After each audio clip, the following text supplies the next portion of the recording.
And listen, I stand at 6'4", 262 pounds. If I tell you don't separate these papers, I doubt they're separating them. Yeah, I hear you. Hey, Terrence. Yes, sir. Yes, sir. I did birth certificate correction process. You said you did the authentication Well, process. it's Can you tell me what that consisted of? well, we were what was pointing in the direction to do it in a non-Hague country, right? And if you know what that is, the human trafficking, dealing with everything, and the United States is that. So when you do that, you're doing it off to a non-Hague country. That's overseas, and Taiwan people usually do that, and it's just separating you from the entity which is United States. You get me?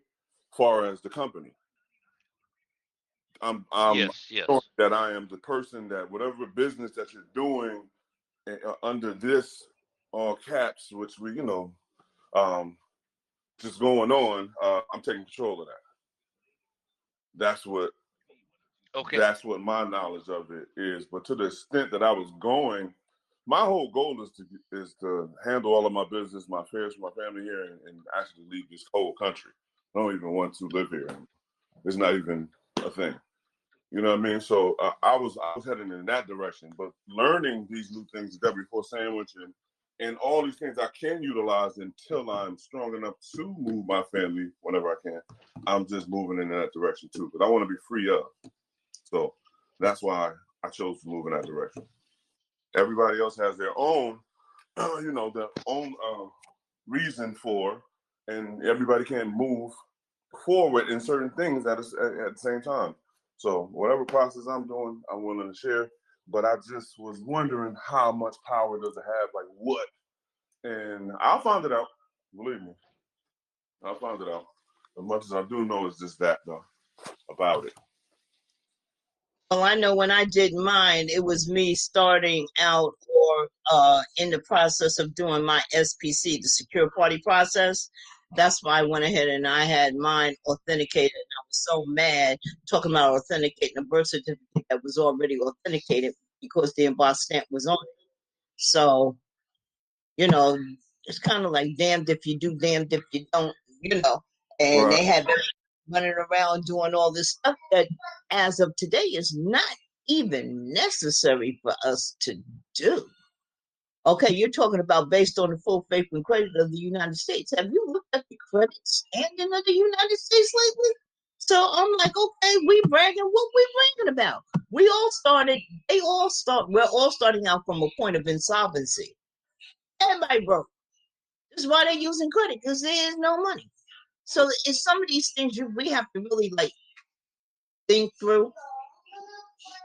So I'm like I said, to each his own.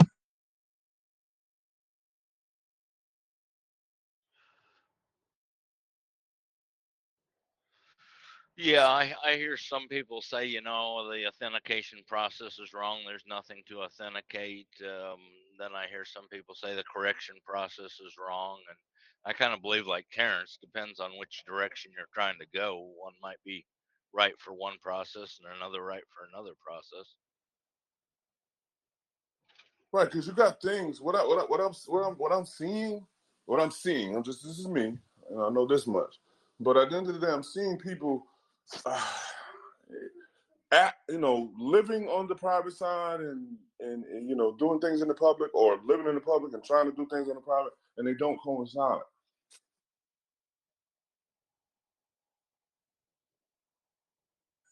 You're absolutely right. And I see the same thing. But it's like this.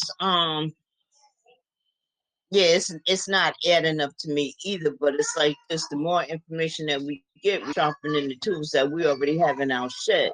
So I don't discount, and I learn something new every day. And I love this journey that I'm on. But there's a lot of people, like I said, well, how free are you really? So I'm Right. listening and I'm learning. And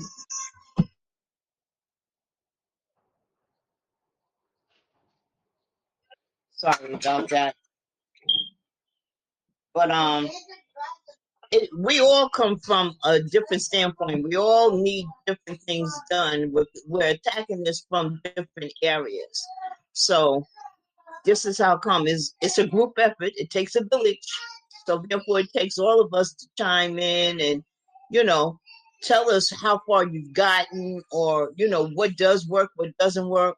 Like I thought my discharge, I'm still trying to get to terms with that one.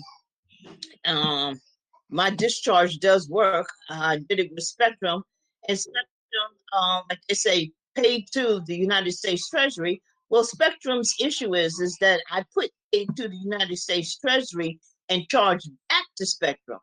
They want me to do a discharge with just sending the money order coupon with just Spectrum's name on it. So I'm like, okay, but you still have it. Just deposit the paper, deposit the money order. And they won't even do that. So I'm trying to, I'm multitasking. I'm trying to think of a letter to send to their corporate office to let them know, well, I have a recording. You have the money order, term of services back on. And I don't even want to bring to raise the alarm that I've already alerted the IRS with the W-4, the identity theft. And I'm getting ready to hit them with TIGDA. So I don't even want to raise that alarm because, with these big corporations, it's all about who you know. Who knows if they got somebody on the inside? I don't trust nobody these days. Yes. I'm dealing with Spec. That's funny. I'm dealing with them right now. I'm right behind you. That's funny. So whatever relief you get from them, please slide it, because I'm definitely going at them. They've done a lot of wrong with me, and I need to straighten some things out. Well, stay in touch. We could definitely stay in touch, because I'm trying to wrap my head around. Like I said, they cut my services the other day. And I'm like, well, if you've already admitted you have the money order, because I took their coupon and converted it into a money order, and I put paid to the United States Treasury and charged back to Spectrum, and credit to the memory of my account, which is my social.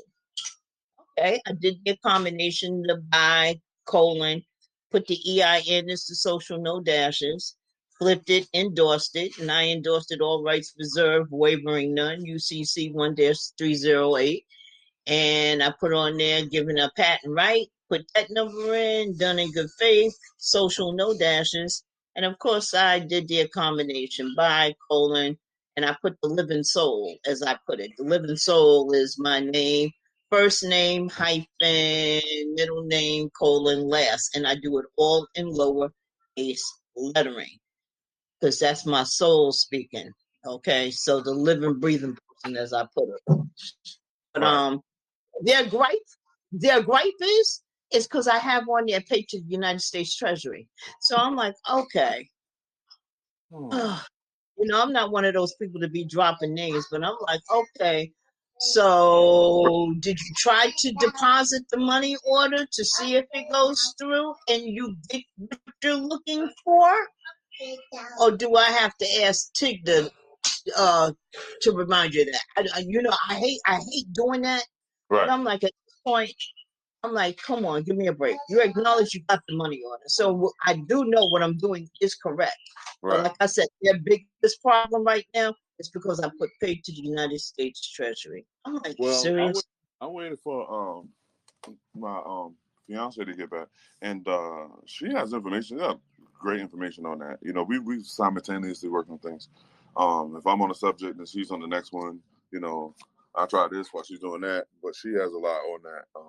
And I'll get back with you to try to share the information, period. But definitely. Okay, who was that? Is somebody you're working with? No, this is my fiance. She's actually. Okay, great. My fiance, man, we getting this. We're a team, and that's what we Hey, that's what's up. That's the way it should be. There you go. But y'all got any ideas? You already know. Hit me up on the side. That's what's up. I will. Most definitely. It's about sharing. And like I said, I share, but it's like this. We giving away everything, and I'm glad that this is and I hope it remains private. Yes, yes. But yeah, because I've been in so many groups and listened to so many gurus. I'm like, I'm numb to that already. And this has been by far one of the most informative groups and actually helping people that I've been in. And I appreciate all that I've learned, and I continue to learn each and every day. So I've Yes. got an that's idea. all I got. Yes. So my idea is if they say that they've already received your money order and they're having a problem with it, ask them if they can provide you an example of a money order that they would like it to be filled out like. Good point, Gordon. Thanks. I definitely would do that. But just like my sister was on here yesterday, Trinity, and Trinity's like, Yvette, use the bot. So when I tried to log in and use the bot, she's like, you'd be surprised what those bots will answer, because somebody had asked the bot the question and the bot gave them a legitimate answer. But Spectrum doesn't have, Spectrum will not let, they not having that. So I'm like, okay. So that kind of left me stuck. And right about now, the only reason that I'm on my laptop, but I'm using my hotspot from my phone to do that. But yeah, because I went to go print out. I'm like, I can't even do it because they cut off my Wi-Fi. I'm like, these people are getting on my nerves. So I will send them an email and ask them, since they already have the money order and I have my recording, how would you like for me to move forward? And I'm going to ask them, have you tried to deposit the money order as of yet? Because I'm still demanding my services be turned on. And I've already called the Public Service Commission here in New York to let them know I got a case number, and we'll let them know. But I know they're sick of me because for over a year, I've been letting these people have it left and right. So they're kind of like numb to all. They already told me, they threatened me that I would be blocked from sending in any more emails to their executive officers. But I'm like, I'm tired of fighting. I'm not fighting no more. So that's when I found this group. I did the W-4 sandwich back at the end of February. And I did identity theft because when I first got the service at the beginning of this, from inception, they had the correct name. It had Lucille. And right around COVID, they changed the L from Lucille to Arcille. So when I asked them to make the correction, it was like, no, we're going to leave it the way it is. So I'm like, huh. So I started reading their trust indentures, and I started picking them apart. So I'm mad because I got away from what I know. So I'm like, okay, go back to what you know. I went back to discharging. So when I discharged, I don't know if the discharge and them responding has anything to do with the W-4 or me just discharging the debt again. But this time, like I said, they claimed they didn't get a money order. But when I asked for a manager, I said, well, look, I'm not new to any of this. Do a digital footprint. I've been in the business for over 30 years. I'm retired. So I'm not your average customer. Do a digital footprint. You'll find out who told me that they received the money order. I have a USPS tracking number. So you can't get around that. So I know you can't inspect the contents of something that has been delivered. So they're like, so when I asked for a manager, the manager did, oh, yes, we have the money order. But what the problem is, you made it payable to the United States Treasury and not Spectrum. I said, well, have you read the money order through? It says pay to the United States Treasury and charge back Spectrum. And it's credited to my account. So what is your issue? So I want to ask her, does she, is she giving me legal advice? Right. So, right.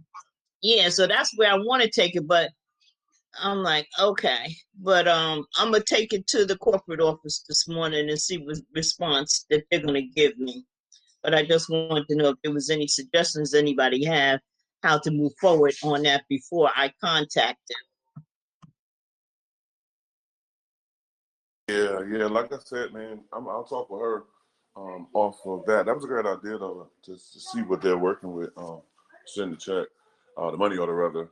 But like I said, and I meant to tell you this. I'm gonna jump on a call. I gotta get off. Guys probably still be on there. Look, Let's have a great day. But you can always hit me up on the side, so I'd appreciate that little bit of info if you can. Okay. I greatly appreciate you. All right. Have a great day. All right. You too. Hollywood, are you on yet?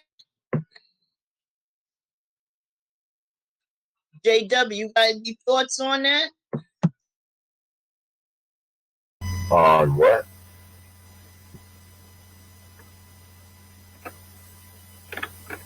My thoughts on what? On what I should do about Spectrum. Oh, well, they don't like to pay to the Treasury, huh? Shouldn't it be paid to the order of the U.S. Treasury and pay to Spectrum? And make sure to go for collection. Oh, okay. Okay, paid to the order of the United States Treasury and paid to Spectrum is what you're saying? For collection. Put for collection in that endorsement. Okay, I didn't use the new verbiage. No, okay.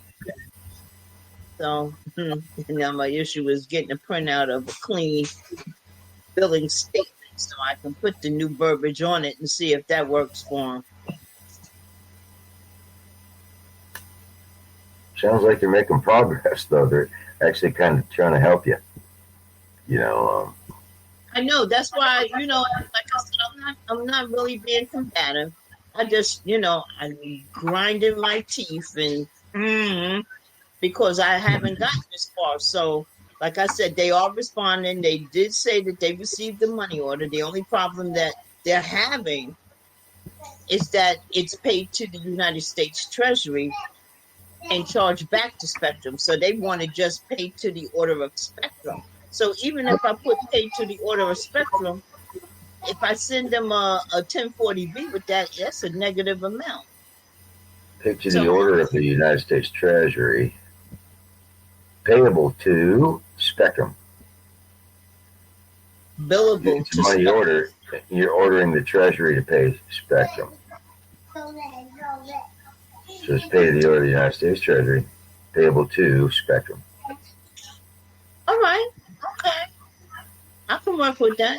Like I said, my big issue now is just trying to get I got to have a clean, as I put a clean bill around here somewhere, because I know that I'm pretty good at making blank copies in case I make a mistake. So if I got to do it over, I can. But I'm going to try that. If you give that to them without preserving your interest in the matter with the words for collection, you're still abandoning your interest in that money order. That might be just a mere, one little detail that's held a lot of people up over the years. Is not learning about that adverse notice of adverse claim can only be done with the words for collection in the endorsement or the words for surrender in the endorsement. I like for surrender because that means yielding up the use of fruct, yielding up the interest to what's up, heaven is up, but it yields it back to the United States.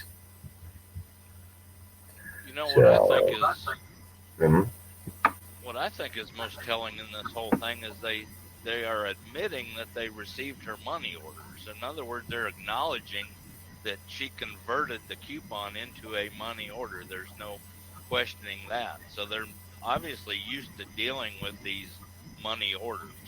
So I would take it from there and just say, can you give me advice on how to fill out this money order correctly so that you will accept it? I would say take a look at Smiley.zip and look at his international bill of exchange, because he converted the assessor's statement into an international bill of exchange money order with canceled stamps, $65,000 worth of property tax, negative number. Yep. Take another gander at his the actual bill of exchange. He converted the statement into a money order, and compare what you're doing with what he did, because we know his worked twice. Guy's bought 2 properties, 4 cents total out of pocket because he knew how it works. Isn't that awesome? I love it. He definitely put some canceled stamps on there. That makes it a debt of the United States Treasury there. Without that canceled stamp, I don't know. Whose debt is it? We got to put our own 2 cents in, I guess, you know? I always put a 5-cent stamp on and cancel it out, everything I send out. Did you put a negative number for the amount to pay to Spectrum? Yeah, that's what I was just asking. Yeah, I think it's supposed to be. Negative amount. I know Smiley James Harris certainly put outside the box, but in front of the paid amount there. Is there a template or something where I can see what they did, JW, that you know of? Yeah, in the files, smiley.zip. I should have renamed it differently, you know. It's kind of too late now. But that's okay. So go. You got it, Pitt? Can you send it to me? Yes, I'll send it. You're a living doll, as always. I appreciate you. Thanks, JW, for that bit of information. I need to call him and get him to join Telegram and join our open mic, huh? He has he had a server. What do they call it? Discord server. I'm not sure if it's still up. But that's where and he shares all those documents freely there. And I had to manually go through and grab each one, each picture, and I rolled them up in a zip file. There was actually a few other documents, probably mostly just like more supporting information as to why they should set off the debt, you know, cases. And like, I don't think you really need all that backing. I mean, he covered all the bases. He was really thorough on that, but. And, you know, and I do kind of wonder, because he gave a Form 56 to the assessor, and he did that correctly. A lot of people would tell you to sign on that second page. But no, the assessor has to sign that's where he's agreeing to be the fiduciary. But that form has the taxpayer identification number for Smiley. For all I know, I've said a few times, man, I don't really know if the assessor didn't just throw the International Bill Exchange in the trash can and just go ahead and use that TIN number and do his business, you know, with that Form 56 in hand. Either way, he got a $65,000, the county had, what do they call it when the county takes a property for back taxes? It was 5 years behind, and so the county took it back from somebody and had it on their tax foreclosed properties list. So he asked the assessor for the statement, which is a credit card according to definition L in Title 15, Section 1602. The statement is a credit card.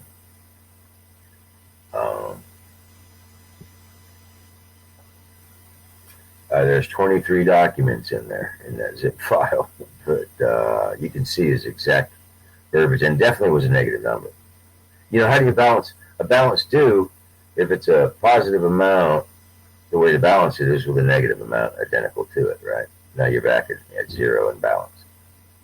And Lady Justice, she's got that blindfold on and a balance in her hand.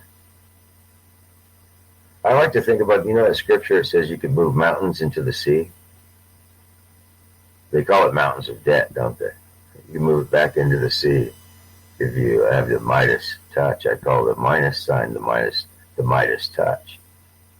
That's what we, you know, I never knew that a minus number is credit, and without the minus sign, it's debt. So I call it the Midas touch, the minus touch. Everything with the minus turns to gold. Yeah, that was definitely part of it. And then you look at Tory Martin's, which I also put in here. Tory Martin remittance. If you search that in the files, you'll find a big old recorded Zoom call where she's showing you how to use the 1040V. A negative number goes on there too. I think she would take the statement, send it to the Treasury with a 1040V and a minus number, and let the Treasury pay say Spectrum or whoever it is on the statement. Yeah, the minus sign needs to be there. And yeah, I think it is. The minus fourth sign. That's why I correction. asked about the 1040B. Should I send that attached to it with the negative sign in the box? Well, I'm not too sure that the darn statement needs to go back to who sent it to you. I mean, all they did was send you a credit card. Tori would send it to the Treasury. Then the Treasury would pay Spectrum. She wouldn't send it to Spectrum. No, I've already done that. I did that when I discharged it. I sent it to the IRS. I sent it to the Covington, Kentucky. So they have it. So therefore, to me, if I do it again, this is still like double dipping because the IRS has it to send to them. They already got the document. So for me to do it again and send just to them, now they have two instruments. So they're trying to get you to do. Yeah. So how they, when they say they received your money order, but you sent it to the Internal Revenue Service, how'd they receive it? I sent them a copy, and I sent the Internal Revenue Service a copy because the Internal Revenue Service is the one, the Treasury, they're the ones that's going to pay it. So I sent it to them on the statement, as I always have. It's always worked. I've never had a problem.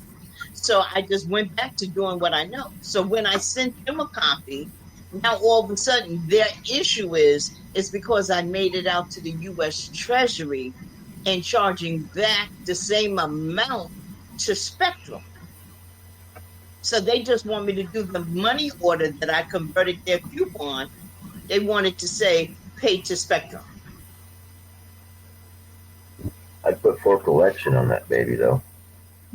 Yeah, that's why I'm trying to find me a blank copy now to change the verbiage on it. Yeah, for collections only. I would just print it offline and go into your online portal and get it offline, a fresh copy. No, that's not a problem. The problem is I don't have Wi-Fi. I can't print nothing.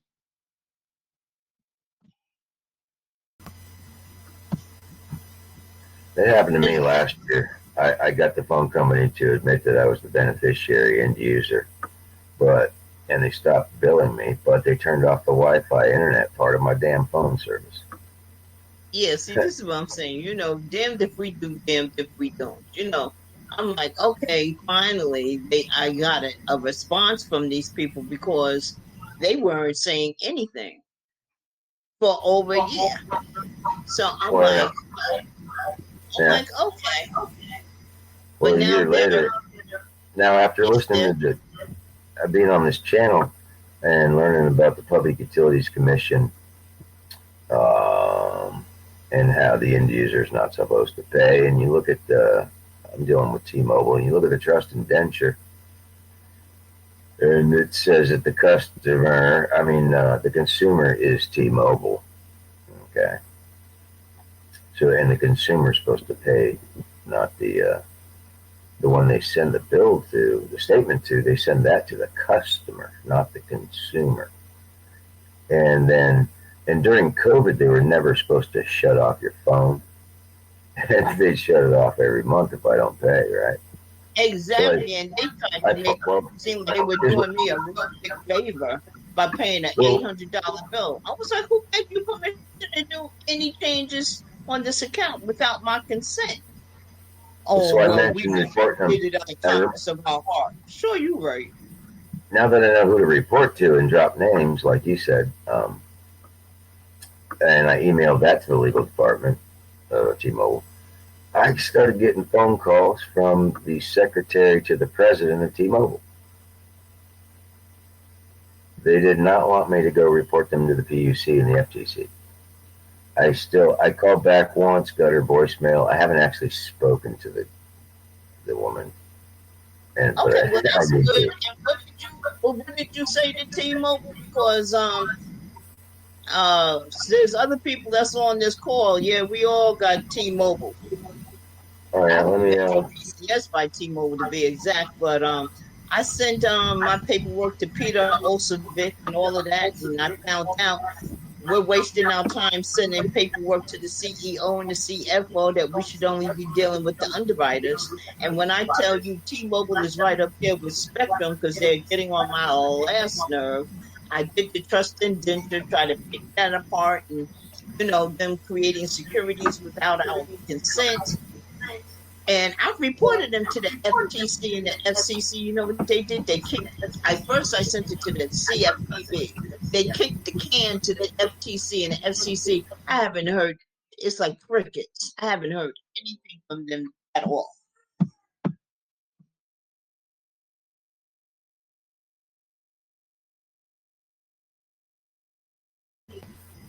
So it's even quieter than crickets, because at least you hear something. When you hear crickets, you're hearing something. What I wrote, let's see, the service, greetings. The service for a phone number has been cut off again without a written notice per the PUC rules. Additionally, as the end user of a non-commercial service, I am not required to pay the costs associated with the service you, the consumer, are. The $50 payment requirement is disputed. The CPUC statutes require the service to remain on during billing disputes as well. I require the service restored immediately during this billing dispute, and any evidence you can provide that indicates that this is a commercial account and that Metro by T-Mobile is not the consumer. Faithfully, name, end user. That's the one, the email I sent that got a response from the secretary of the president of T-Mobile. Oh, I'm trying to write down some of that verbiage because I need some of that. So I can convert it and put it in my notice. So I know about the end user. It's like what you want to find. You want to go find the trust indenture for Spectrum and have a. Oh, I got that. Yeah, I got it. Read through it for the word consumer, and when I get her on the phone, I'm not going to mention PUC, CPUC, FTC, any of that. I'm just going to re-express the whole situation as a trust, right? Okay. You've got my name in trust, the name I use, right? And I signed a unilateral contract 3.5 years ago. Well, I'm re-expressing it now as a special trust deposit. And that might just be the only magic words they need to hear. Thank you. I should hurry up and do that so I can report back. I'm kind of bad about procrastinating. You're not alone. It's just that I have so many irons in the fire, so I'm like, okay, I'm multitasking, but I'm multitasking and I'm helping. I'm stretching myself a little too thin, so I gotta pump the brakes. I gotta shut it down. And it's like this. I'm always trying to help somebody else before I help myself. So when I start looking at my own paperwork, I'm like, I got mountains of stuff to address. So I'm like, okay, I'm just trying to clean some of that up. But if somebody is on the same page that I'm on and I'm working, I like to bring, for us to work together so we can resolve this issue as a team. So, call me crazy, but that's just me and how I'm doing things. I think when someone said it takes a village to raise a child, I think she means raise, R-A-Z-E, the child's birth certificate. And a village is made up of villains, by the way.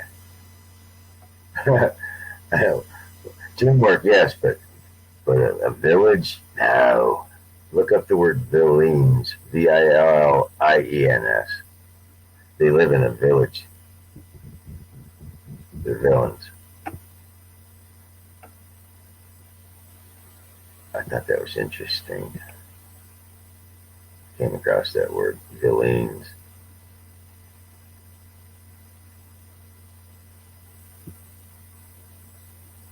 We're your privy council. But we're not villains.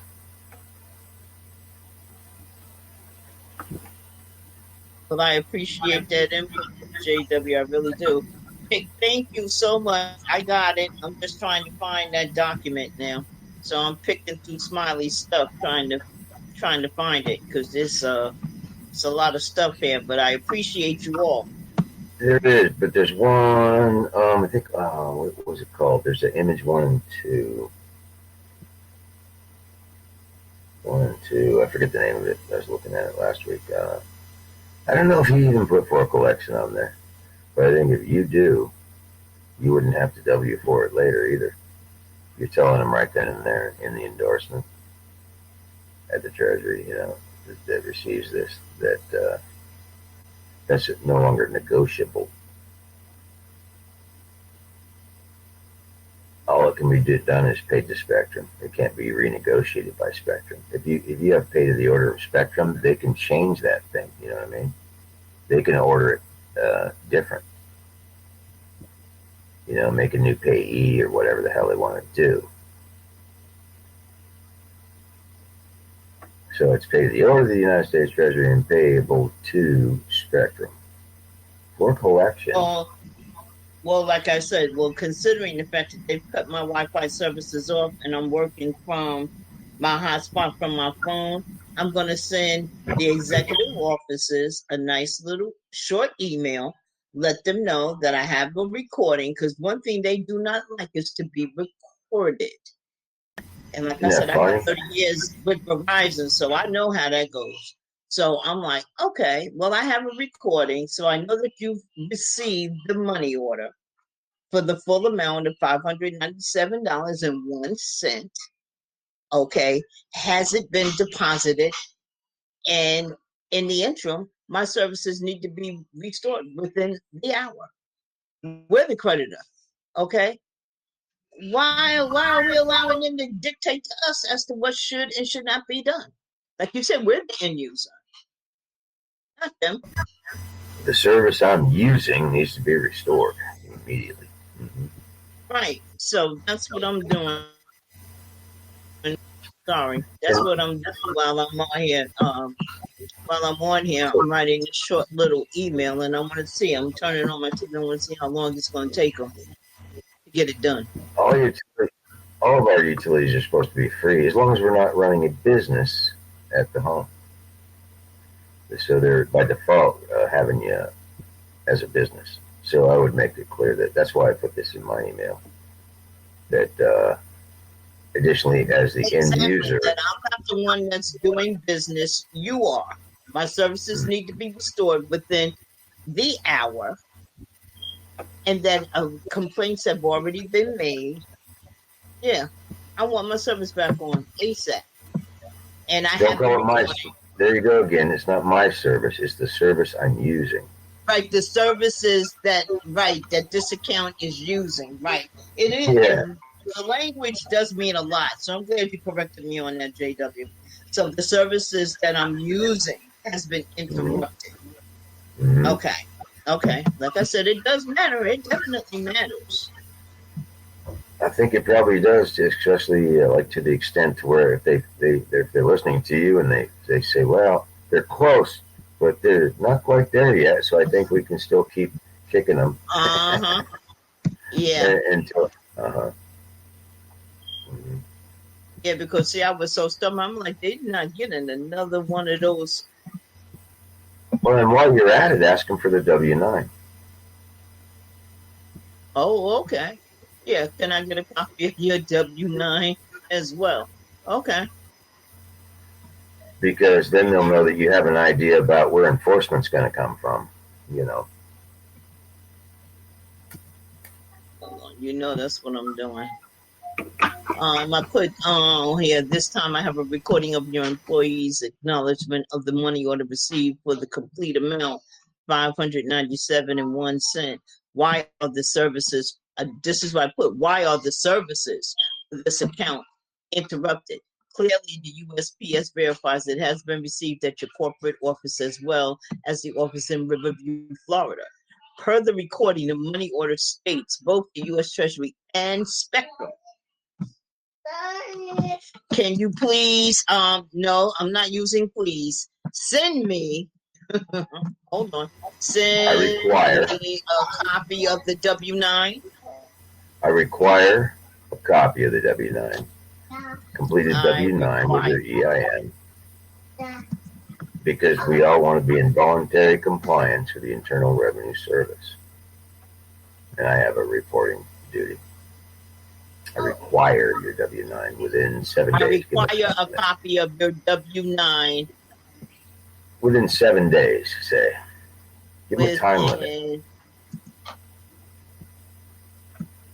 3 days, 7 days. I ain't giving them nothing. Within 5 business days. There you go. Yeah.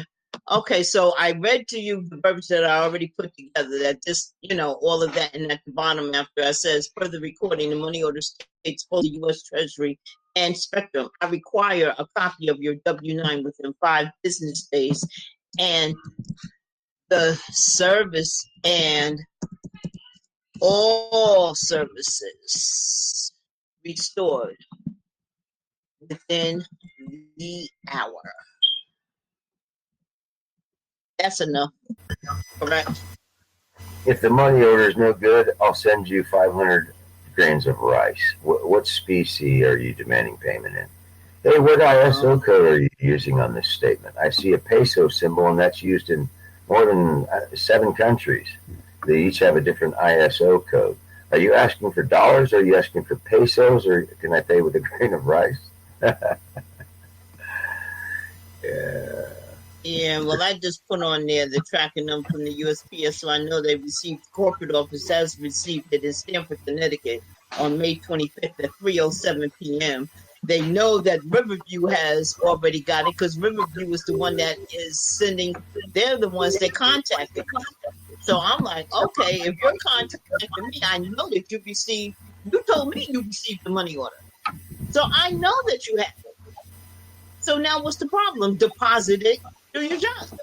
Now you're just going to hold on it because you don't like what I wrote on it? Right. So Deposit if it's it or wrong, send it back. Send it sucker back. They ain't never going to send it back.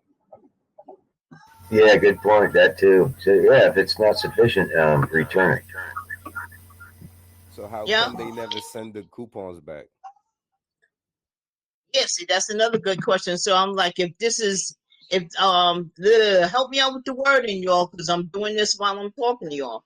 All right, so I'll help. The coupon Like back failure- with their sworn yeah, like- statement declaring the deficiencies of why they can't process. acquire it. Hold on. Send back my Wait a minute. instruments. Hold on. Appreciate it. I'm loving this. I'm loving y'all. Jarvis, go ahead. What were your thoughts on that? I was saying that they're supposed to send the instrument back with a sworn statement under the penalty of perjury declaring the deficiencies of the instrument. Thank you. Nope. Like I said, you put it on my brain. You're right. If the coupon, if it is, send it back with the state, with an affidavit that under penalty of perjury, what I've done is incorrect. Please correct me. Please correct me in the error. Yeah. And that's it. I don't want to make it long and drawn out, but it's Mr. enough. Pat, we know that they're not going to send nothing back. Right. You're absolutely right. I know they're not going to send it back. But the fact of the matter is, as long as the language is in this email. That's a good point, Jarvis. I mean, you could say for UCC 9-210 gives them 14 days to do that verification of the accounting. There's a validation of the accounting. What was that code again? UCC 9-210. UCC 9-210. Correct. Yvette. Yeah. Go ahead, Pick. I'm listening. What species do you require for consideration? Well, you know that that's against public policy. They cannot demand any species for payment because there is no such thing as money. Okay, there's only credit. A species They'll say is what If it was They'll say cash. I send them all pennies. JW was talking about pesos and dollars. That would be the species. And the instead of saying payment, you would use consideration, because that's a what Holly was saying, a banking term. So it'd be, what species do you require consideration? Mm-hmm. What? Hold on. All right. Hold that thought. And they'll say they accept cash checks or money orders. Oh, Yeah, money no, order they is always cash. said that. See, that's how come you got to listen to what they said. They said they would take checks and money orders. So since the statement has the coupon, you convert the coupon into a money order. So here's your money order that you asked for. You asked for a money order, I gave you a money order. So that's not what the complaint is. With me, the complaint is that I made it out to the U.S. Treasury, and the same sum goes to Spectrum. So you That's what basically their try issue for the is. Treasury to pay off the debt. That's what you try to do. You try to send it to the Treasury so they could pay off Spectrum. Exactly. That's what I've been doing. I mean, I'm kind of new to this too, but I'm picking up on a lot of things, and yeah, that's one way to do it too. What it is on the wording, I would say, on the Right, language, because the and words that we think that's everyday words or whatever, it's different in the commercial chambers. it's certain So therefore, stamps this that you is could why I'm use. asking. It's certain stamps that you could use that have different values to kind of endorse that, bill, that instrument, that you No, want to mine's send out to handwritten. them. I'm not using those stamps. The only You see, stamps that I do use on any of my documentation are the United States postal stamps. no, but it's stamps that have certain values when you're endorsing them, and then you're gonna want to send these things certified certified mail, because sending your Any and instrument. everything I do, I've been doing this over 10 years. Any and everything I do is going certified mail. The only thing I stopped doing is that return receipt, because that return receipt is a rubber ink stamp. And anybody can use anybody, and that's false. That's false and misleading. So you're not sure if you're talking to John Doe, and John Doe actually signed that document to return back to you. So I don't even waste my time even filling that out. The certified mail with that tracking number, I can go to the United States Postal Service, do their tracking, and I can see that it was dropped off at a particular day and time, because actually those that get dropped off and ready for pickup at 3 in the morning, that's because these are these big corporations, and yes, they have these bins, and the mail can be dropped there at those hours of the morning until a vessel, a body, decides to come and pick it up during business hours. So yes, and if they're saying that the post office is lying, I could always print it out and use that as my proof. Well, here's my proof. Here's the receipt. Then send me an affidavit under penalty of perjury that what I'm producing is a lie, and send that to the post office. So the post office is I call it the head of the mafia. Because they get to your answers. So when it's all said and done, if they're calling the post office a liar, well, we can ask the inspector general, and if he does not give us a remedy or a reply within 21 days, it's going to Switzerland. Been there, done that. Oh yeah. Yeah, I wanted to bring that up too. Like, I wanted to know, like, because I know when we cancel out the stamps, we can enact the UPU, and we can contact Switzerland so that way they can intervene on why people are not honoring the canceled stamps, because that's major. Well, Z. Yeah, you need. I'm gonna stay in contact with you. But yeah, that's what I'm doing with my court case moving forward. The court case is already done and settled with. She threatened to have me evicted on the same day. I had to think of my grandson, so I closed my mouth. I had no business in there. I am out of her jurisdiction. She made me pay $4,000. To add insult to injury, she had her court clerk, all right, embossed stamp letterhead to the Department of Social Services. Well, I'm like, the nerve.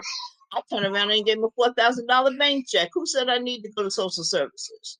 She made a determination from the bench. Now it's up to her to prove it. All the documentation that I had to present to the court at that particular time, had already had it signed.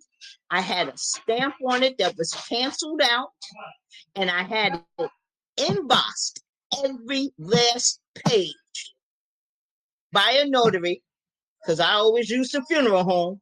Yeah, I don't play with that. And I took it to the court. So it was already stamped and notarized. But she got the paperwork.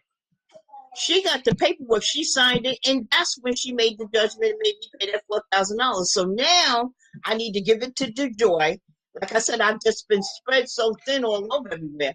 But I'm going to send it to him, and I'm going to wait for him to give me a response back, because she made a determination from the bench. I also asked him for a transcript of that day in court, because when I asked for the transcript, I also sent them a real copy of, well, it's real because it has the embossed stamp on it as to how legitimate it is. That's not up to me. They could deal with the city clerk where I was born at.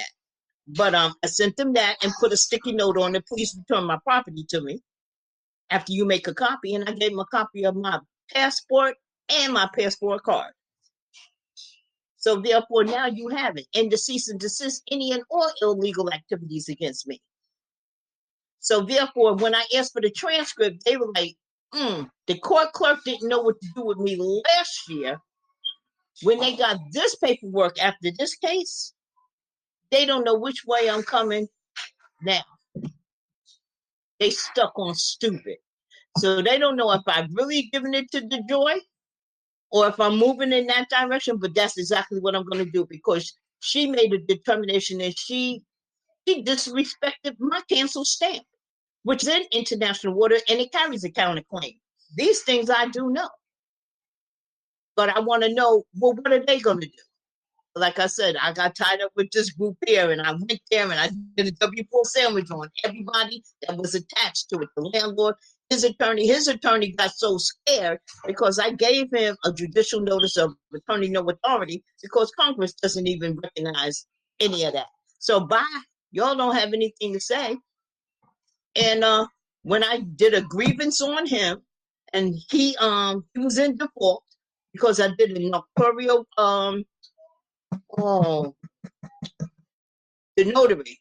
I have to go through the a notarial what is it, service? I forgot what it is. Presentation.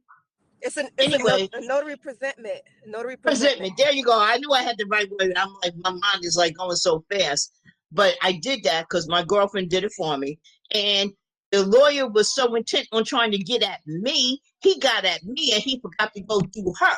So he was in default. And I told him, I said, all I want to be is left alone.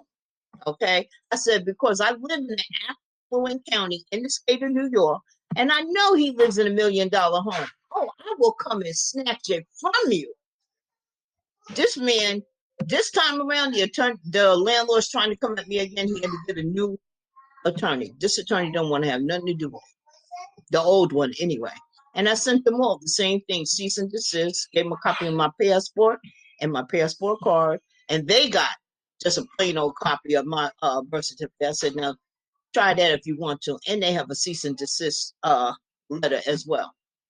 I am not your property. Not at all. So they have yet to respond. They have not responded yet. And that was done back in March. Here we are in June. And I check my mail faithfully every day just to see if they have. And I have not. So I'm still waiting on the transcript, the request for the transcript. And I know, like I said, I have the tracking number. I know you received it, so you can't say you haven't. Where's my response? So, but they gave the lawyer, the new lawyer gave me a court date of June 8th. I ain't going.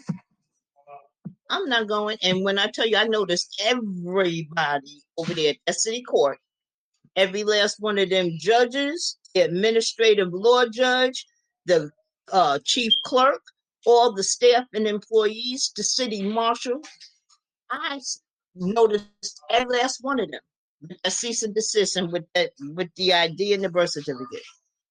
And it's like this: run the numbers if you dare. Go ahead, run them. Yeah, I'm on that do not detain list. So I'm like, okay. And I know it works for sure because it worked for my son. They detained him on Easter Sunday. And when I sent his paperwork down there, they were like, oh, we just going to keep him overnight. He doesn't need ID. I said, oh, yes, he does. And I want you to run his ID before he sees the judge. They ran it. They kept him there all day, but they let him go. Now, he's telling me he has to go to court today. I was like, you don't have to go. But the last time he went, I said, well, keep your mouth closed. I don't care. They call your name. You don't answer. You don't say nothing. And they kicked the can on down the road. So he listens to me because he knows what I do all day, every day. So he's telling me he's got to go down there, and that's what he want to do. Go ahead. But I told him he don't answer no questions. And the attorney, like I said, that so-called court-appointed attorney, you could turn around and tell him at any given time that he's fired, fired, fired. You have to do it in threes. And it's like this. You don't belong in there. You can turn around and walk out. Sure, you can. I'm trying to So, learn how to get on the do not detain list. oh, well, you better hit me up on the side. I'll show you that. But I want this TWIC card. I can't wait for Holly to come back. Me and a couple others in here, we want to get up on that TWIC. But that do not detain, I started utilizing that for a lot of people, and especially when they were going around killing young Black people here in my area. That gives them some cover. Not much, but it gave them some cover. Do you have some type of that group? they cannot be detained, to let them go. Do you have a group to join for that? Or No, I don't do no groups because, like, I mean, you can DM me on the side and ask away, and most people will tell you I'm here to help any way I can. And if I don't know, I will point you to somebody that does know. yeah, because Yeah, I'm not sometimes one I of just those be fake trying it to till you learn make it and in. do my due diligence with things, but you know, a lot of people always they want to charge you for something I'm not that charging nobody nothing. yeah, I Nope, like I appreciate that. said, I ain't I charging really you nothing, appreciate that. so don't ask for nothing. And that's what Smoking Baby I put in the room the other day. I was cracking up. He's like, yeah, we not charging you nothing, so don't be demanding and asking for nothing. And he's absolutely right.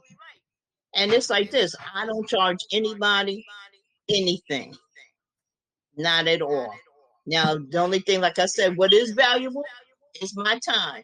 Now, see, there's a lot of people you got to see. You got to understand, a lot of people come from different walks of life. It's like, I'm too busy to do it. Can you do it for me? Well, how important is it to you? And then you can send me whatever. But in these rooms, no. I'm not charging. Don't even bring up the word charge. Charge for what? It was freely given. I freely give it away. That's what my father says in his book. Yeah, I appreciate that. That's a nice gesture of you. So I kindly do appreciate those words. Yeah, I'm 60, not 16. And it's like this. If I'm here to get help just like the next person. So what? To me, it's just backwards. You know, everybody trying to get a dollar for what? You know damn well the dollar ain't worth the paper it's written on. Mm-hmm. You know, so if you're going to help, help. And if you're not, get out my way. No, that's right. One more thing about the TWIC card, because I asked a couple of questions. You can use it for TSA pre-check if you fly. Well, pretty much for everything. And also, I asked, what's the youngest you can use?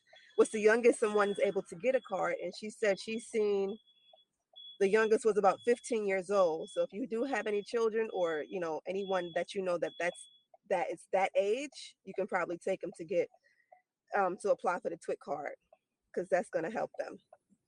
Okay, thank you for that added information. Z-Dot, was you on here when you listening to, I think it was JW that was speaking about T-Mobile? Yeah, I was listening. I was about when you was talking about the money order, right? Write down some of that language she was sharing, because like I said, I am a firm believer that it's all about the language that we use. Because number one, what we think one word means something in the commercial chambers, it means something else. So therefore, that's why I'm trying to get as much language as I possibly can. And all right, was busy. Bye bye. I'm sorry, I just got sidetracked. These kids Yeah, are we know language is definitely a spell caster. If we're not using the right words, you casting spells. Yeah, that's exactly. essentially all we're For sure. doing is just using the proper words. Like it's all like a magic trick. We're just using the proper words to make proper movements happen to initiate whatever we want into this reality, pretty much. Yeah, they call it spelling for a reason. Hell yeah, I'm paying attention. Hollywood, are you on? Are you on as of yet?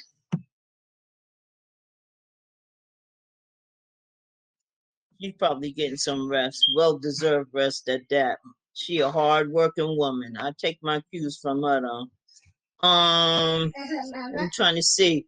Chris, good morning. I hope you can hear me. Are you online, Chris? Matlock? Yes, ma'am, I am. How are you? Much respect. That's why I called you out. How are you today? I'm pretty good. You? All right. We got some questions. I hope you will be able to help some of us. I'm not well versed in the area, but I asked if Polly was on, so she must be getting some rest. But I saw you there.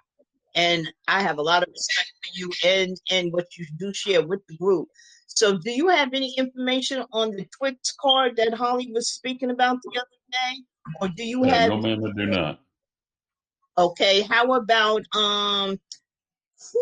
what else were we talking about? We were talking about the language, and I'm trying to write a quick notice to the executive offices of Spectrum.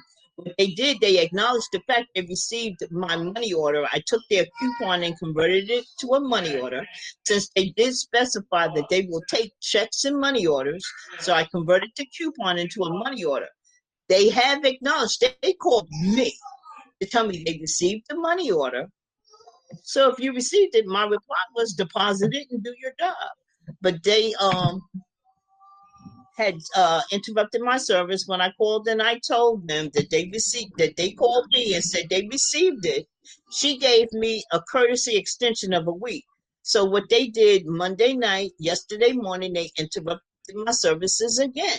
So when I called them back to inquire, well, if you received the money order, I said, how come my services are interrupted? Their gripe is that on the money order, I wrote pay to the order of the U.S. Treasury and charged the same sum to Spectrum and credit to the memory of my account. That's their issue. I'm like, are you kidding me right now? So, you have any thoughts on that or anything any language I could put in this, Well, my notice? thoughts are I just did a coupon for a healthcare bill that I had for a little less than $300. And I got a call from the some money changer's office at the hospital laughing, basically saying, I don't think this will work. And I told her over the phone, well, that's the best I can do. You're going to have to figure it out. And haven't heard a word back from them. Actually, in fact, in that same call, she looked it up and said, well, it looks like you're going to get a $50 credit. So how could I get a $50 credit on a coupon that I sent in with no check, no personal check? And that's the last I've heard of it. Now, I believe in the coupon stuff. I believe it has to go to the right individual. I don't know how to make it go to the right individual. I don't think there's any special wording required for any of this stuff that you guys are doing or anyone else is doing. I think they know, and they just simply either refuse to acknowledge or don't want to acknowledge that what we're doing is okay. You know what? And I have to concur. I agree with you wholeheartedly on that. They know exactly what's going on. And like I said, you would think some of these people, this is in their pocket. This is their business. And like I said, I feel sorry for them. They're in there just to collect a paycheck from week to week. But I'm like, if you know that you have an instrument This one manager, I say frontline. She said they didn't receive a money order. I said, well, let me tell you, I'm not a regular customer. I said, I've been in this game, in your game, done your job for over 30 years. I'm retired.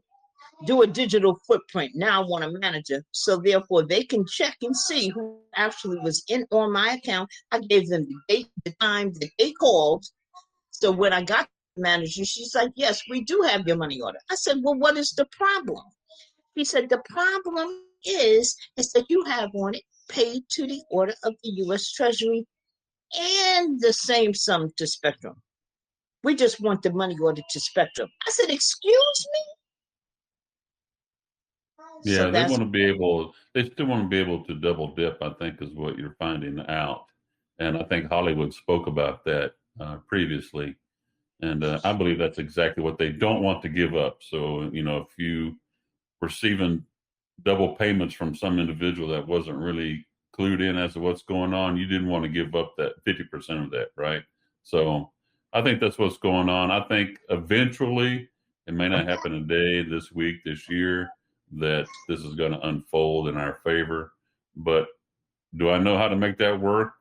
I do not. No, and what I'm going to do, and like I said, I did, like I said, I don't believe in all these lengthy emails and all of that. And believe you me, the executive offices from Spectrum have heard enough from me over the last 2 years.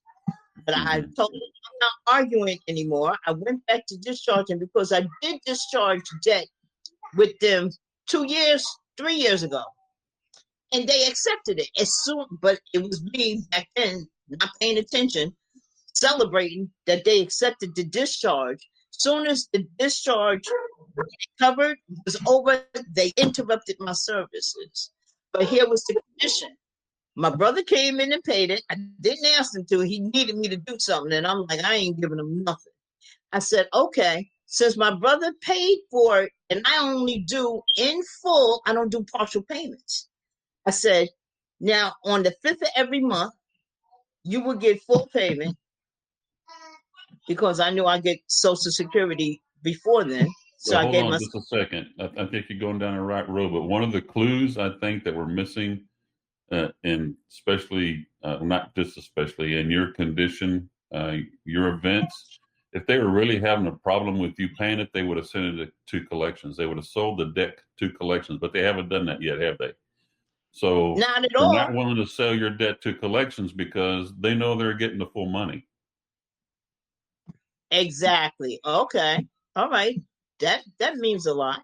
So that's a big clue to me that something's going on, that they're not, because normally in the past, I know in my life, maybe in yours also, when they didn't get full payment, they sent it to collections immediately and you got a letter from a lawyer for a collection agent, which means they Well, they sold the tried debt. that legal.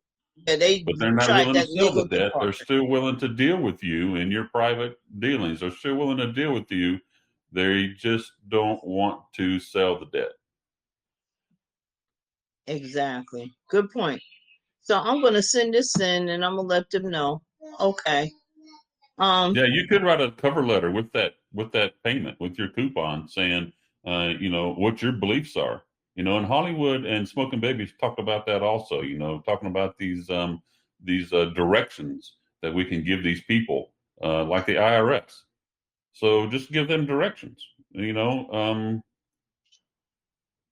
in the amount in the coupon, endorse the back. I just did this with the bill, and well, I did the same thing. write a cover letter saying, to the best of my knowledge and belief, I'm providing payment.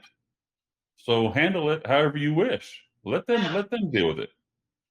That's what I'm going to do. And I put in, like I said, just to end it up, like I said, language does mean everything. I let them know that I have a recording acknowledging they have the money order. I also have the tracking number where they received it back on May 25th. Why are my services interrupted? And they received it in Florida as well as Stamford, Connecticut. And that I require, I think it was JW gave me information to put on there that I require a copy of the W-9 within 5 business days and all services restored within the hour. Okay. So therefore, this is how we're moving forward. Else, Right. and then I'm like, Here's another thing you can do, just an idea. I don't mean to interrupt you because you no, have go good ahead. information, but ask them if they ran a credit check on you before they did business with you. If they ran a credit check on you and your credit was obviously good, otherwise they wouldn't This have was taken a chance to give definitely you the a business. credit. This definitely was a consumer credit transaction. Okay, because number one, when I moved in the apartment, I just called and told them to turn services on. That's all they did. They came and dropped the equipment off the next day. I had services. I didn't sign anything, no contract, no nothing. So it was a consumer credit transaction. So therefore, they know I know all of this stuff. See what they're trying to figure out, because number one, when I get stubborn, that's that Scorpio in me. But it was like it wasn't none of my funds. My son paid it. Okay, so he was paying, but I'm like, no, I don't want him to do anything anymore. Mm-hmm. Okay, so it's like this: did the W-4 sandwich, and like I said, I gave them information. I call it a relationship receipt. I gave them receipts where they changed my name, where they made changes on the account without my consent. So all of that was put in a W-4 sandwich, and Mm-hmm. I put that within my cover letter. And I believe that they are creating securities without my consent, Mm-hmm. per the trust indenture. So I did all of that. So it's like, and that was done at the end of February. So now we're in June. So I'm like, do I let that play out? I did the identity theft. I did the 3949. I'm getting ready to do the 4506. Because I realized I had Spectrum when I lived in North Carolina, and I'm back in New York now. Mm-hmm. So I'm like, okay, but I'm just gonna put this in there. Enough is enough. I want my services back within the hour, and I put in the case number that I already have reported them to the Public Service Commission, and I'm the end user. Full stop. Period. That's it. I'm not going into any more. They know I know. Right. They know I Right. know. So therefore, I've given them enough. They know when I talk about the code, statutes, all of that. Been there, done that. I did the 16 CFR 433, was not given full disclosure, all of that. 15 USC 1692 CE, damn near the whole I alphabet. think that's Been a there, big one. done that. Asking for full disclosure like you did is a big one. Because we've Mhm. never been given full disclosure as what's really going On on behind the scenes. anything, exactly, because we all are starting out from a thing of insolvency. Everybody is broke. We're dealing with credit. So therefore, if you know that I know that, why are you trying to play games with me? You're not getting any more fiat out of me at all. You've gotten what you asked for. You asked for a check or money order. I gave you a money order. You acknowledged you received it. Well, Restored the service. as Smoking Baby talked about on one of his audios, I believe, if they ran the credit, then they've already established the interest that they're supposed to be giving you back on the account. Exactly.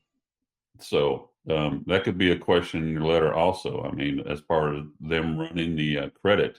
So you've established the interest that you've been sending me. So that's a good question are you sending me my interest payment? And this is supposed to be the positive value on this coupon is supposed to come back to me? Or am I inadvertently, without full disclosure, giving you power of attorney to get more credit out of my account? Are you sending me an instant payment? Or I'll put extorting more extorting me. Right. Yeah. Because number one, another good question is should I be cashing this coupon that you're giving me, or are you going to cash it?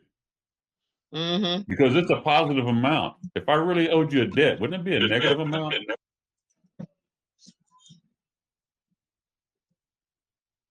Okay, I put it in there. Are you sending me my interest payment, or should I cash it? Mm-hmm. Right. Yeah. And tell them to correct the wording on their paperwork. Uh-huh. Yeah. Yeah. That's what I would do. Yeah. Correct the wording. Right. I'd like to interject on this interest payment stuff, right? So some things that I was learning about the interest payments was that we had to do an acceptance, and once we do the acceptance over the account, then that's when they're supposed to start sending us our interest payments, which are the amounts that were discussed in the contract, or that's laid out from the contract. Is there supposed to be some type of an acceptance for that? Or is this automatic payments that we're supposed to be receiving? That's the question that you should ask them. Yeah, it's a good one to ask. Honestly, my opinion is we shouldn't have to be writing any special wording on any of this stuff that we're receiving. They should be operating in good faith towards us, not us towards them.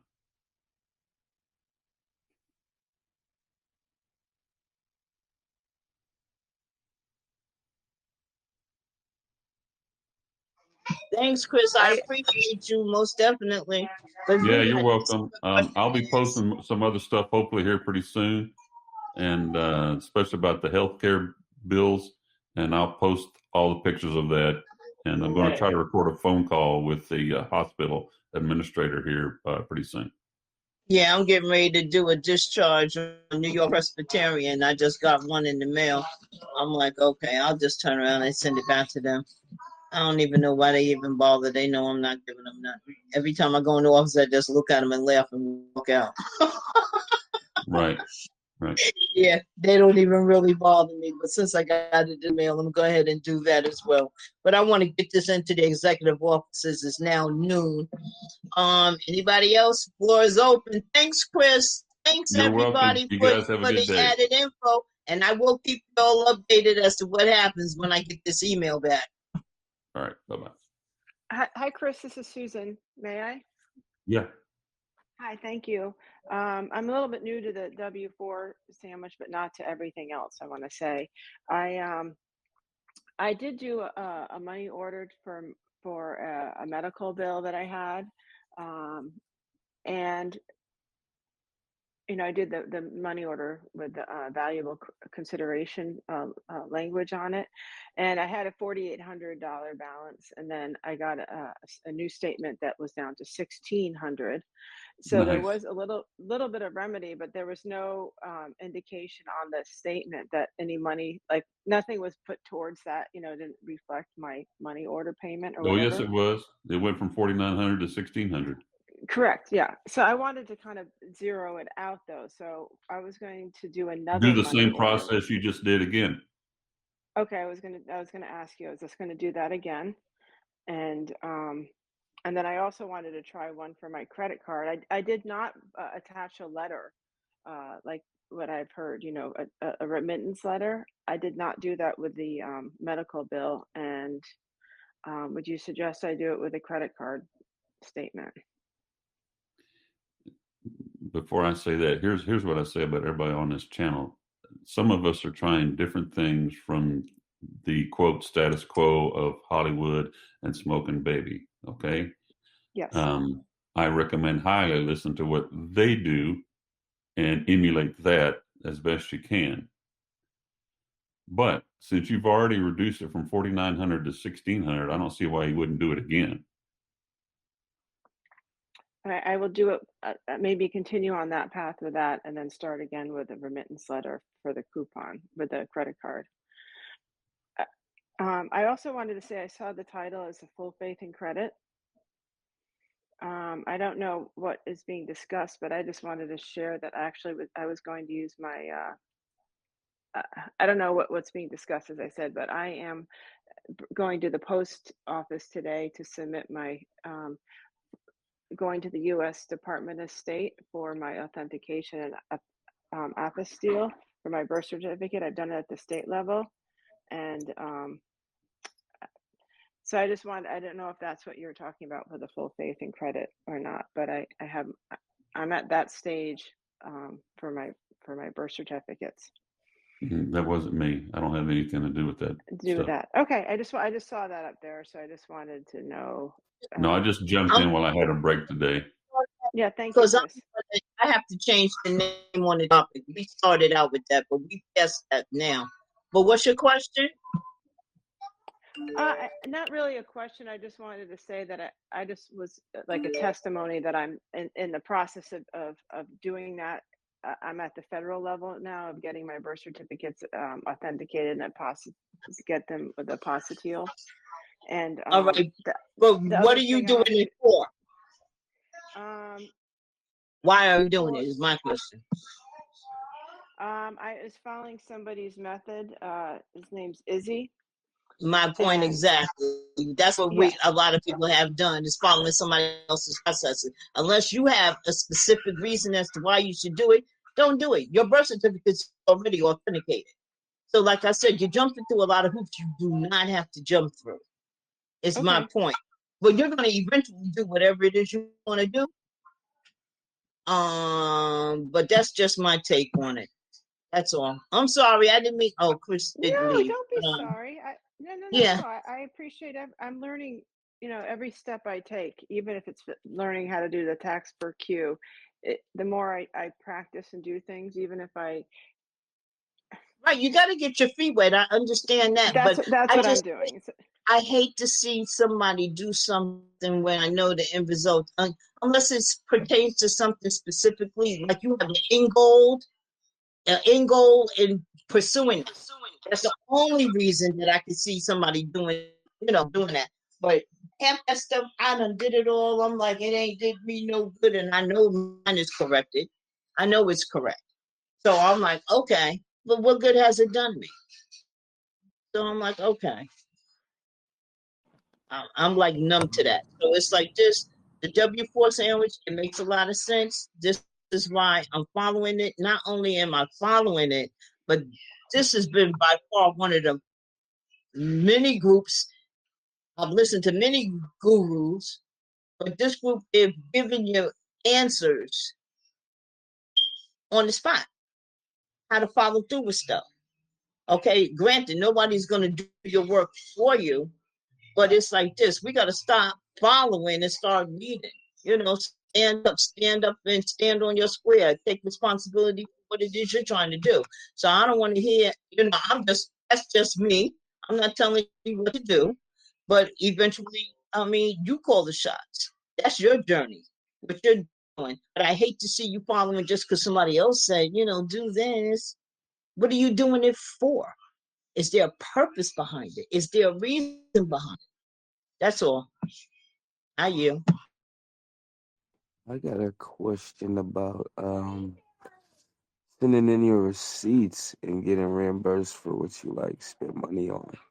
Does anybody know how to do that or has done that? You said what? Say that again. Taking the receipts that you get from buying stuff from stores and sending it in to, I think, the IRS or the Treasury to be reimbursed. Oh nah, I don't. I think I just asked you that in the inbox. Oh really? Yeah. I think Isn't that the 1522? that's what I heard. Yep, my girl Kim is on the mic. Hey Kim, how you doing? Good. Yeah, there is a process already in the group. Just search 1522 in there, and there's a couple other ones. I can't remember the other form. The 3500. It's the 3500 is another one. The 3500 is for the receipts, all that you buy, and the 1522. That's the one I use for my lottery tickets. But the 3500 is the register receipts. That's what it is. That's the difference. Register receipts different from the other receipts that we collect. But those are the forms that you use. Hey Kim, take the mic. Knock yourself out. So that 35 you find from the Treasury, that 3500.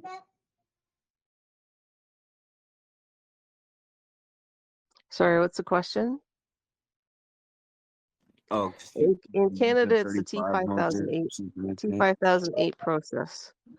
You have to have fiduciary control over the name.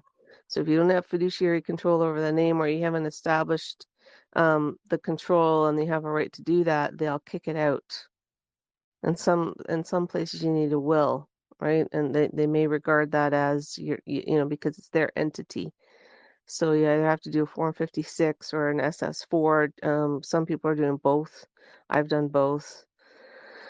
So just make sure you establish that you have power of attorney over that, because when your mom registered you, the state became the parent. Now you could have the state adopt you and come in as the beneficiary of the state, which essentially is what the social security number is. Well, actually, I'm regarding that as an employee number now, okay? Because if they're bringing you under the statutory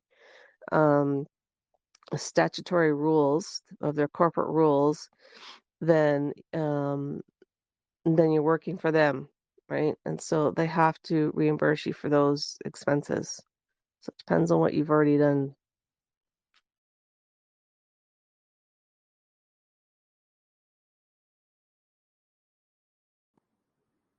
Okay, I'd like to say something. This was about, I'm going to backtrack to what Yvette said to the woman that was just asking about the birth certificate and it being authenticated or apostilled.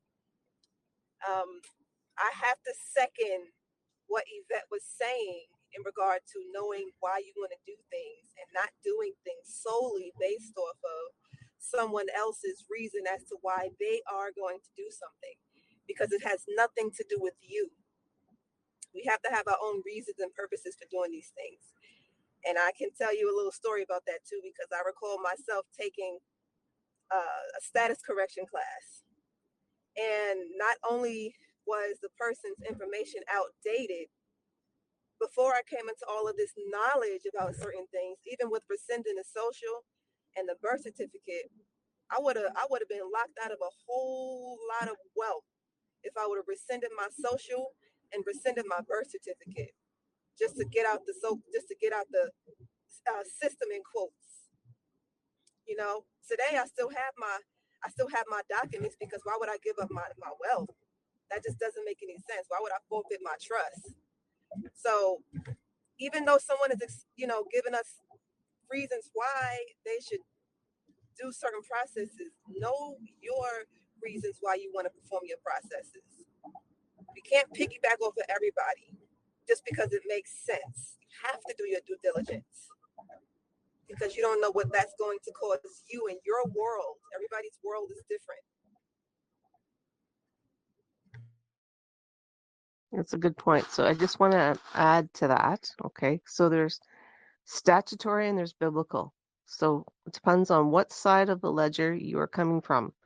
If you're an employee of their fictional corporation, then you're subject to all their codes and statutes, which means the shot or whatever else they have planned for you, the tag on under the skin, all that sort of stuff.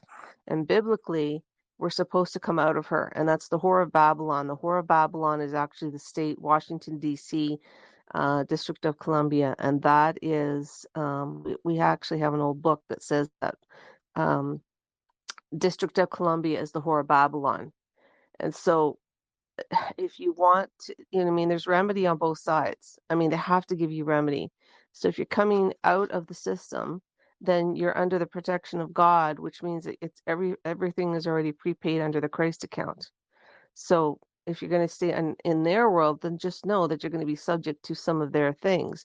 They still have to give you remedy, right? Because if you're winding up your estate, or if you are still acting in the world of sort of commerce, or you don't have a trust or whatever, depending on what path you're taking, then you have to act accordingly to that. So they cannot not give you a remedy. It's just a matter of what remedy you're going to choose to apply, right? So that's what I wanted to say about that.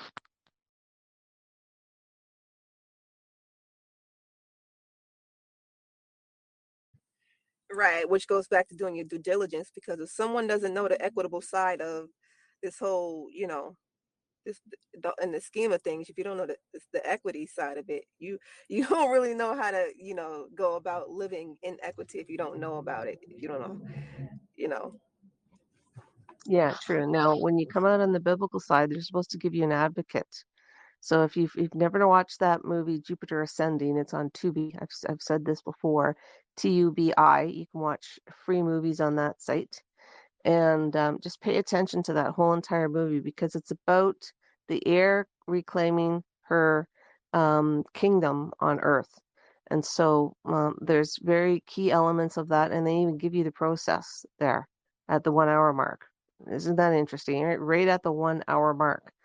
So because you're number one, you're the first occurrence, right? The authentic reoccurrence of the air, right? So we were going through some archive books that says the crown, which is still applicable in the United States, the crown is a corporation.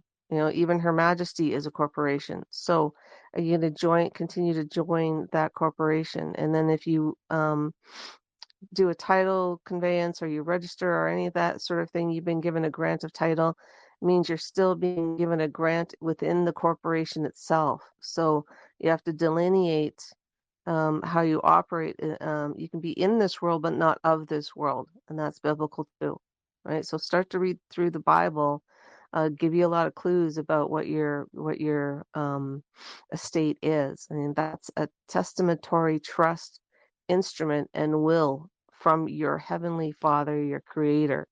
So use that accordingly. I mean, there's a code in there's many codes with the Bible, numerically, phonetically.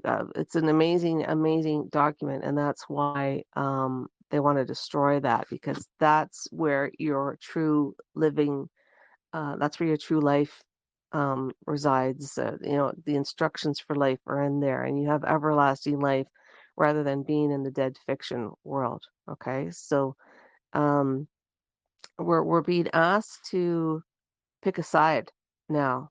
I mean, it's there's only supposed to be 144,000, but I really believe that those of us that are awake, that are on this call especially, and those that are desiring to be awake, we're the ones that are going to move forward and show we're going to be the way showers for the future generations. I know it's been a hard path for many of us, and those of us who are in the know and challenging, because they just, they don't want this information out, because then that would mean we would be free. We'd be free to decide. But when you become free and you start to do these processes, you have to move forward in a responsible manner.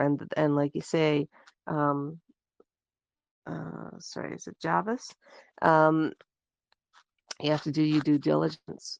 And then there's a spiritual awakening that happens within inside. So what path are you going to choose? Are you going to choose the biblical? Are you going to choose the statutory? Right? You're either in life or you're in death.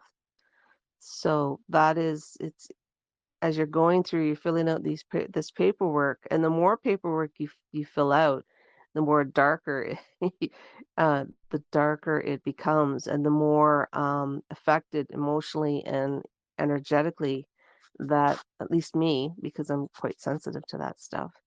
You just see how dark everything has. There's been an overlay on our life and generations and generations. So this isn't just about getting your expenses back. This is about getting your life back and getting your energy and your substance and the planet back, right? Um, Taking control over what we've given up. We've given up our whole entire estate for porridge, right? For pittances and all that sort of thing. So it's a whole evolutionary process as you start to go through this paperwork. And as you start to go through the thank God for the IRS, I tell you, because in Canada here, it's not very clear, and they hide a lot of things in here. They've taken a lot of the forms that you guys have that are very clearly written, so you can actually come out of the system, or do whatever you need to do in there, get your expenses back, that sort of thing. It's very clear, so you guys are lucky. And so I would even be saving these forms offline, because eventually they may take away these things, and you can still do your processes in that way. Okay, so that's what I wanted to say.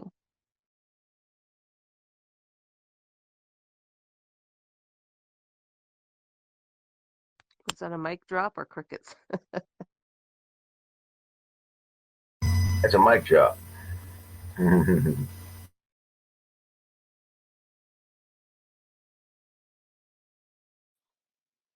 Hi, Kim. What was the name of that movie that you stated again? This is Anna. Jupiter Ascending. It's on Tubi. Jupiter Ascending. It didn't do very Thank well you. in the box office, and lots of those movies don't. But that was probably one of the most revealing movies I've seen. And same with and the other one, not as far as process, but as far as evolution, spiritual evolution, is that James Bond movie called Spectre. I won't give it away, but when you stand back and look at the messages behind those scenes and what he's actually doing throughout that whole entire process, then you'll see what they're sort of saying for us to do. The other movie, the latest James Bond movie, is all about DNA and reclaim of ownership, and then which is also very interesting. And of course, The Matrix, it has a lot of Bible code right in there. And it's all about choosing, right? Becoming the king and choosing and coming out of that, coming out of the system. But you can still control the system like Neo did to make choices, right? So in the end, he had to make a choice between the Trinity, or Zion. You know, so they are trying to give you some assistance if you have the eyes to see.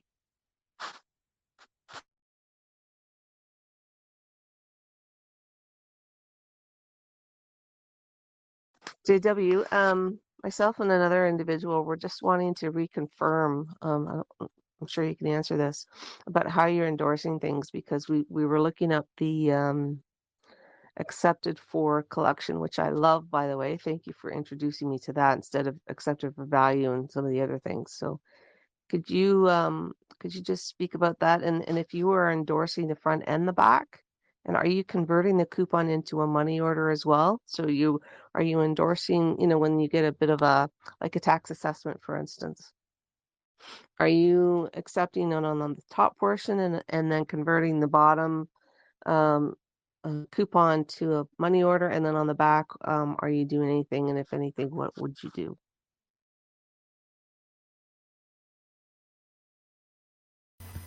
I don't have any bills, so no, I'm not doing any of that.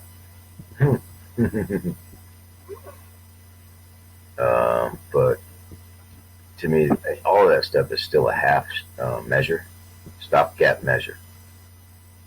I'm focused on complete extinguishment through merger of the legal and equitable title. $1 private debt, private credit sets off any public debt. So,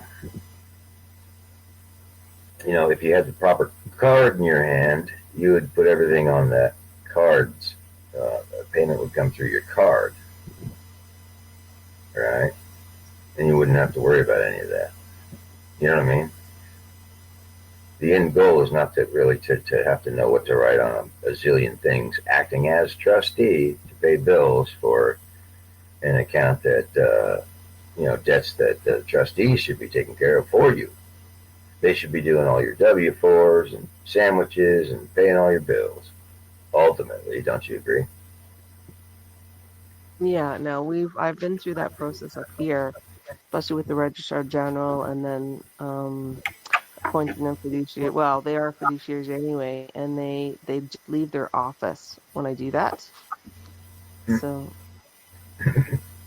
Really? I want to take on the liability, especially the finance minister. When I defaulted him, I was on the phone with him or his assistant. And then 3 hours later, he resigned, and he was supposed to present the national budget here. And because I had done a limited, what did I do? I did a will codicil. And then under that, because he's the securities intermediary for the nation, under the prospectus, he's supposed to be settling the national debt. Because he's, as part of the intermediary duties, he's also a transferor, and a transferor is the liable tax party. And so he didn't want to do that. And then Christopher Did you Freeland say, when you did that, did you say whoever he was, the opposite of whatever he was, or his successors or assigns? Yeah. No, Christy Freeland, I'm not the only one that's doing that process either. Christy Freeland was the replacement, and she hasn't done any of that either. So they just don't answer, they just don't respond, and they don't perform up here when you do these kinds of things. So that's why I'm into the United States to I've had lots of success where they've left their office or they've retired. So but the successor is the same. They're just sort of compartmentalizing the knowledge with these guys. But anyway, I don't know if they all resign. I don't know if that's really a success or not. Well, not for me. Really, not for me or any others following us. Right? It seems if you surrendered all the interest, they would want to perform for you. Mm-hmm. Like Boris has been teaching. Mm-hmm. And the Bible says, Yeah. Sell everything and follow me. Give up all to gain it all. Then they'd have a duty to protect you as soon as you properly surrender the interest. Back then, usury is a sin, right? So why would you want all the interest accumulated off the principal that was deposited on your birth record, if all that interest and stuff is usury and sin? Give it back to them. It's cursed. Mm-hmm. In exchange for a zero balance card.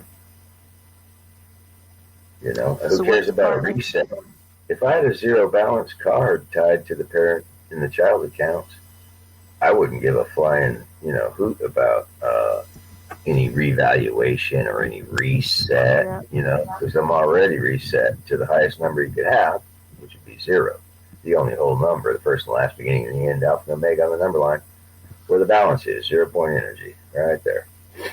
We came into the world with zero, right? Naked with zero. Mm-hmm. I have to express a trust. I don't know, if I looked at documents, I could probably say, well, did you give them full instructions what you wanted them to do, or did you just appoint them and call it a day? And that sort of thing. No, I gave them instructions. Yeah, no, like I've got 6 and 7 pages of instructions on some of these things. So, even the Attorney General, she resigned here for Canada about 3 or 4 weeks after I sent her my stuff as well.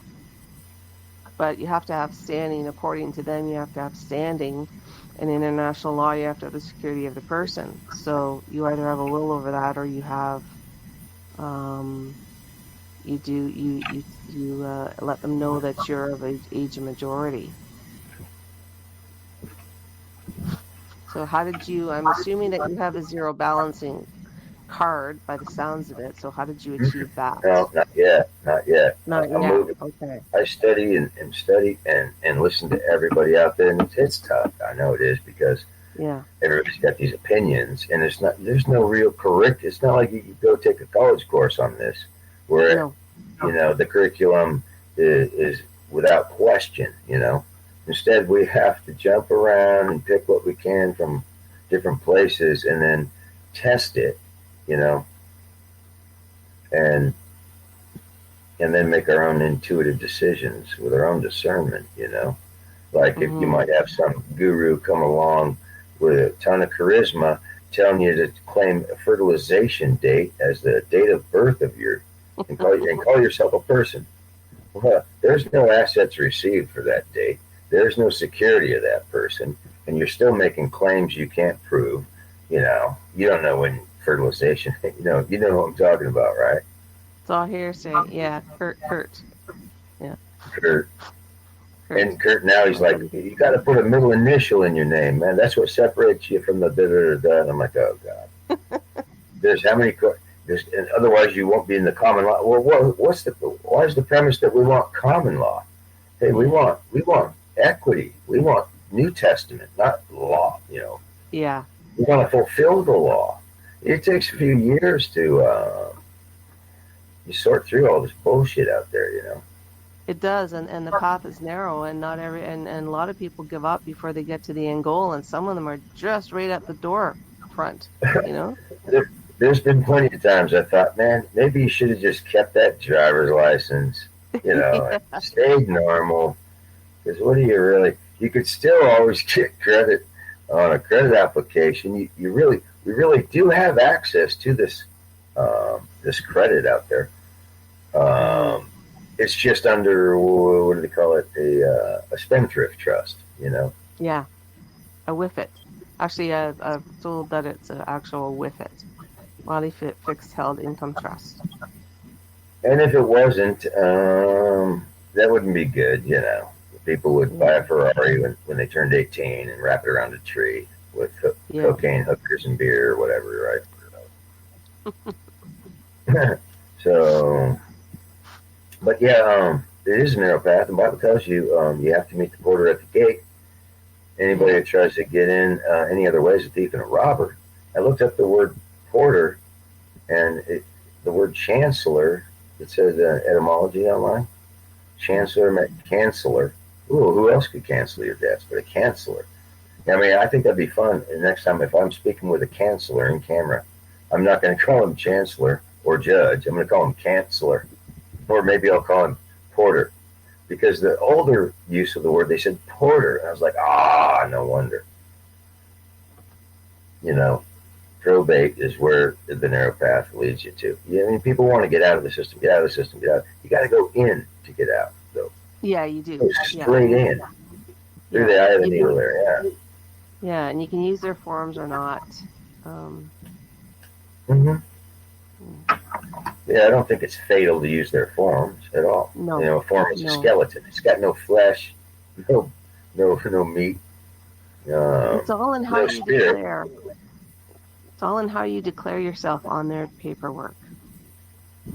And you can always add an addendum. That's what I learned, or a counter deed to it, so that you can clarify your terms and conditions, and then make any adjustments you need to. That's why they want to do everything electronic, so you can't do those things.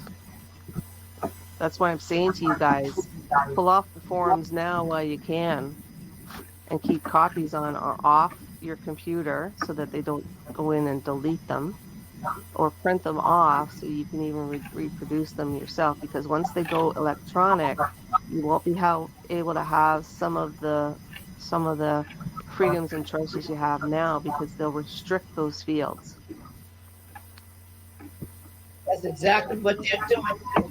Everybody, I mean, we're so smart, we're stupid. Talking about,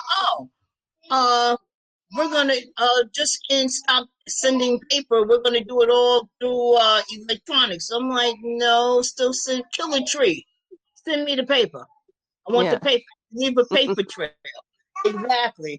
I'm like, even though if they do send it to your phone, I'm saying just how smart we're so stupid. We're not paying attention as to what's really going on. Yeah. We think, well, that's easier. I don't have to worry about looking for a statement in the mail anymore. I get it on my phone.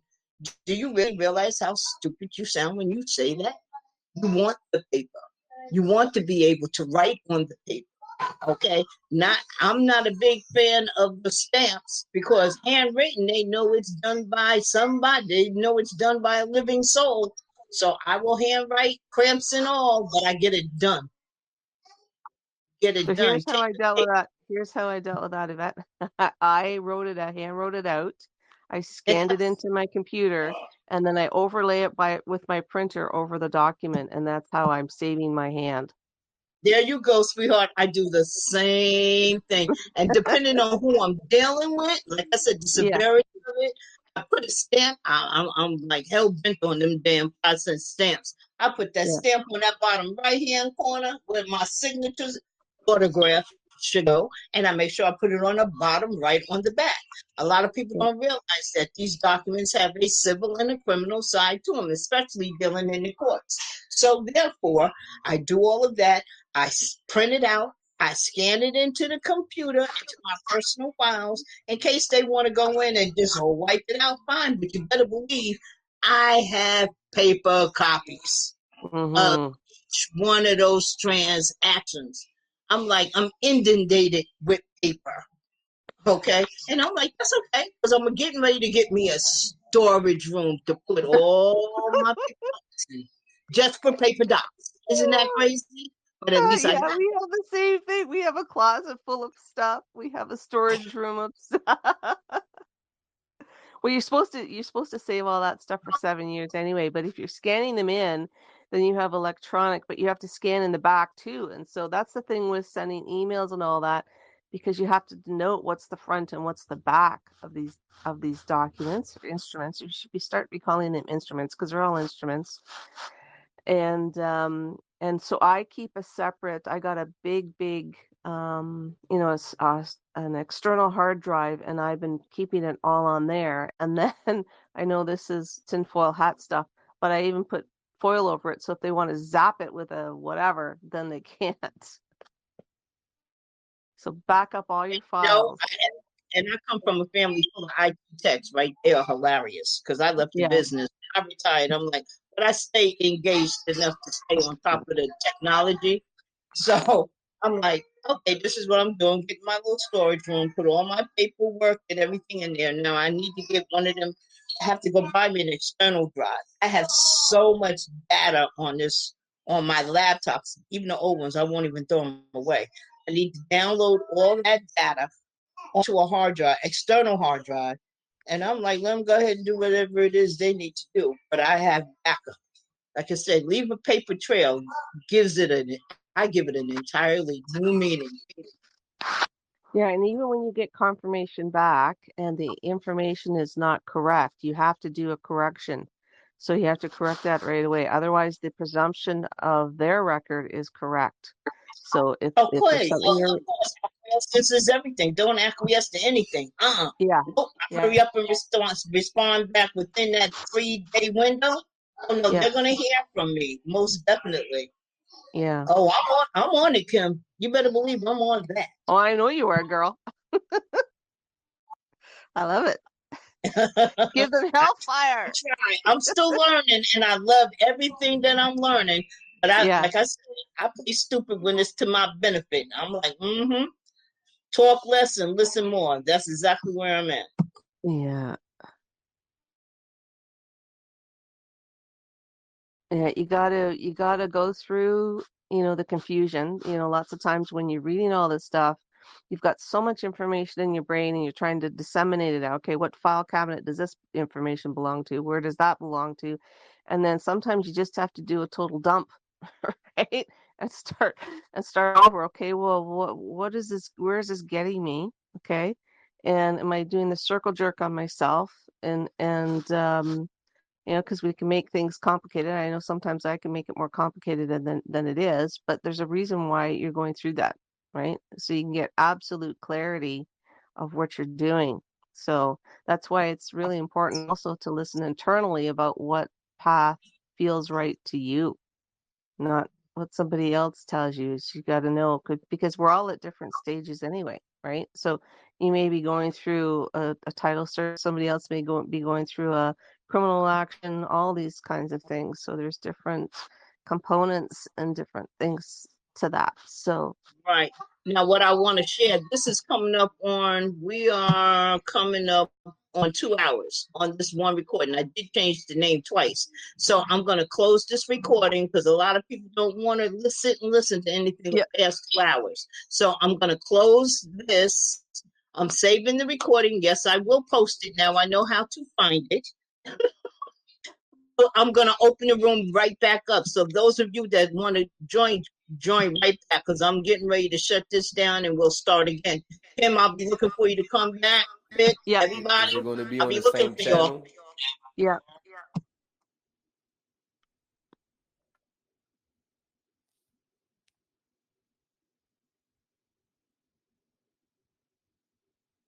Are you guys starting the chat in the same channel?